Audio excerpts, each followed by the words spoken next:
现在这个路是非常的颠簸，然后我现在和庄园主 Willem 一起。Hello Willem。Hello 。哇，所以呢，就是可能画面呢会有一点颠簸，但是我们会记录一下进山的一个状态。So Willem, do you think the road has been improved in the past few years? The first time when I came here, the road was so bad that you never knew whether or not you would make it if you would try to come up. And obviously we became a little bit smarter about navigating the roads. Yeah. So now it's better than it has been before. Yeah. Yeah. We're now at this stretch on our way to Finca La Cabra where it gets a little bit more slippery. But overall right now it's not bad. It's not bad. Yeah, it's like I've been in worse conditions at this road. So. Since it's the raining season, if it rains, it gets much worse, right? Because I think a traditional challenge, a traditional problem of the vertical fermentation tanks is that's not possible. Yeah. So you will have always some cherry soap in the juice. Which can give you a high level of inconsistency in the mass of coffee. Yeah. So this is measuring the temperature. This is the pressure development. Yeah. Pressure. Okay. No, sorry. This is temperature actually. Yes. And then we have this pressure gauges. That's pressure. Yeah. And then this is for the juices. Is this one to go out? That's for the juices to go out. Okay. Yeah. And then this is a entry to do CO2 injection. Injections. Yeah. Oh, that's cool. Did you decide this? It looks like the Willem specialty. This is a Willem special. And this is a, this depulper is made by Bendik. Okay. And, the vision of this farm is to be as ecologic as possible. Yes. And so rather than having a noisy motor, this is also actually creates a very efficient source of power. So that's cool.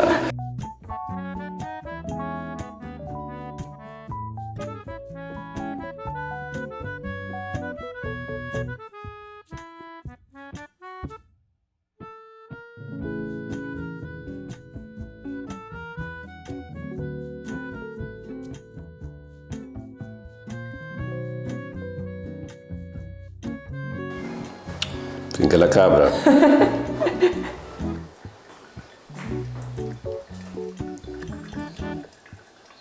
En seco, sin agua.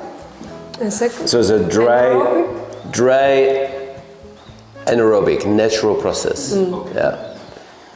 So no water. And so this was the first series where we started to work with the reactors. Oh. And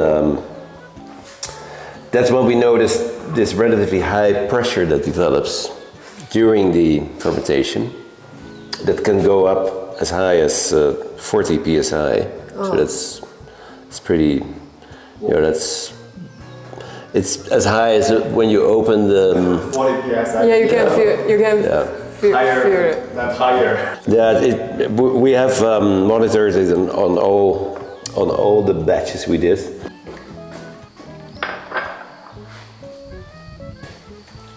That's the pH of the fermentation, the juice or the of the juice. Yeah, so this is basically this says. So this is the book that the staff writes in with every process what's happening with the fermentation. Okay. So it was the day that's putting it was the day of the harvest. Harvest.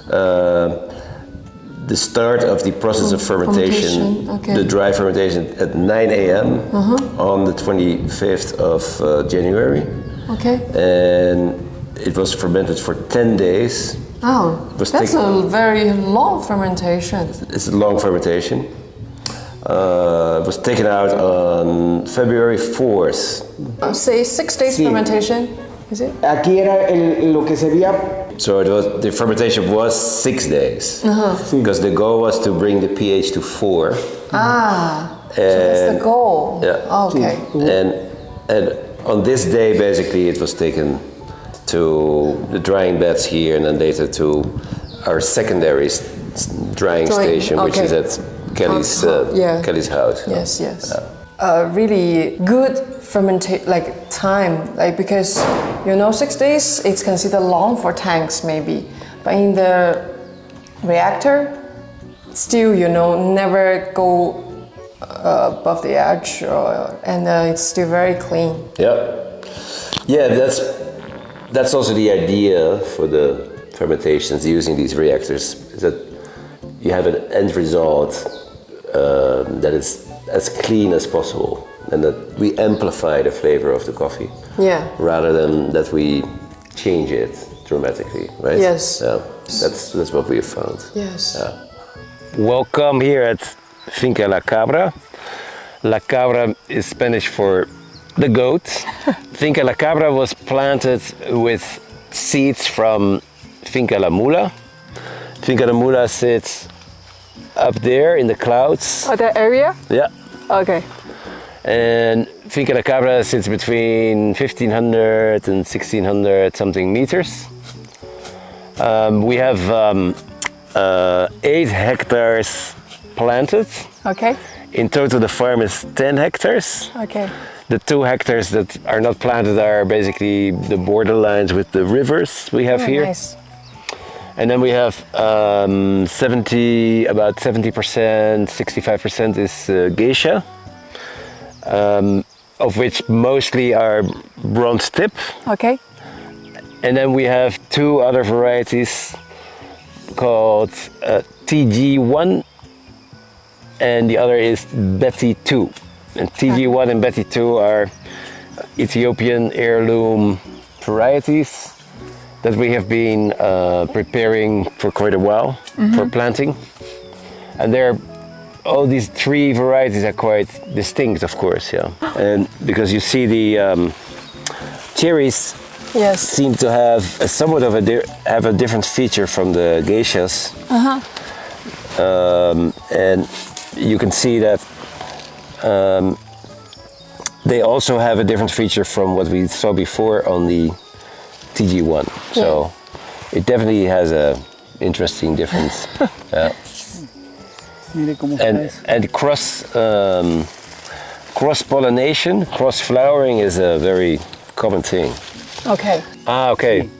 So he's just looking for these natural seedlings that grow under the trees, so that he can put them there in the or germinated seeds, that he can refill those in the bags there. Oh, okay. Yeah. So just when you walk here, Be careful, don't two-step. just stay in the watch out the young trees, but also when you walk through the grass, always look ahead of you to see that you don't step on anything that you should not step on. Yeah. Right? Since this is a very young farm, there were areas in the farm that were you could just see that some areas were doing much better than other areas. Yes. So then, we used the map of the farm to indicate specific spots where we took soil samples. Okay. And then at those same spots we took samples of the leaves of the coffee trees to have them analyzed by a lab, to look at what kind of nutrients do we find in the soil, what kind of nutrients in the leaves. This is guava. Guava. Yeah. Okay. Ese es uno ya grande, ¿verdad? Ese que está ahí. Yeah. So this is the same like the big one, yeah. And guava also has the fruit, and then the fruit, when it falls, it becomes a nutrient or a compost by itself. Las hojas contienen mucho nitrógeno. And the leaves contain a lot of nitrogen. Oh yeah, that's good. So nitrogen is the most important building block in any fertilizer. Yes. So it's free fertilizer,